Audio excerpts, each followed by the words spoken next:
you should be able to recognize the symbol for a thermistor.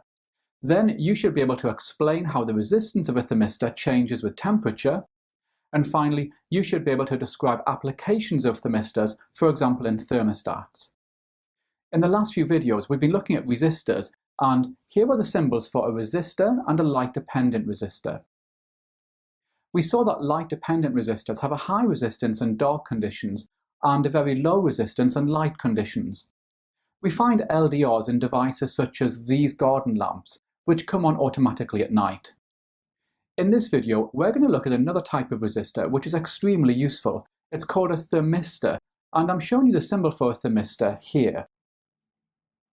Now, the key feature of a thermistor is that its resistance decreases if the temperature increases, and we can see that on this graph. When the temperature is low, the resistance of the thermistor is very high. However, at high temperatures, the resistance of the thermistor falls to a low level. Now, thermistors are really useful as thermostats. These are devices which turn appliances on or off depending on the temperature. Take a look at this circuit.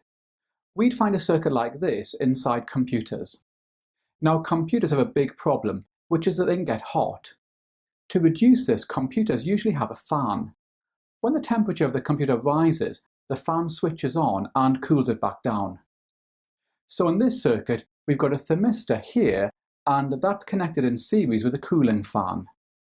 Under cool conditions, the resistance of the thermistor is high, and that means it takes a lot of energy for the current to pass through the thermistor. Because of that, the potential difference across the thermistor is high. And remember that the potential difference is shared between components in series, so the potential difference across the fan is small. This means that the fan operates at a very low speed. If the computer gets hot, the resistance of the thermistor falls. Now it takes much less energy for the current to pass through the thermistor. This means that the potential difference across the thermistor is now very low, so more electrical energy is available for the fan. This makes the potential difference across the fan very high, so the fan powers up to high speed, cooling the computer back down. Now, there are plenty of other examples where thermistors are used as thermostats. I'm showing you here an incubator for premature babies. Premature babies need to be kept warm, so the incubator contains a system to detect faults. If the temperature falls, then that's sensed by a thermistor. This causes a lamp to turn on and an alarm to sound.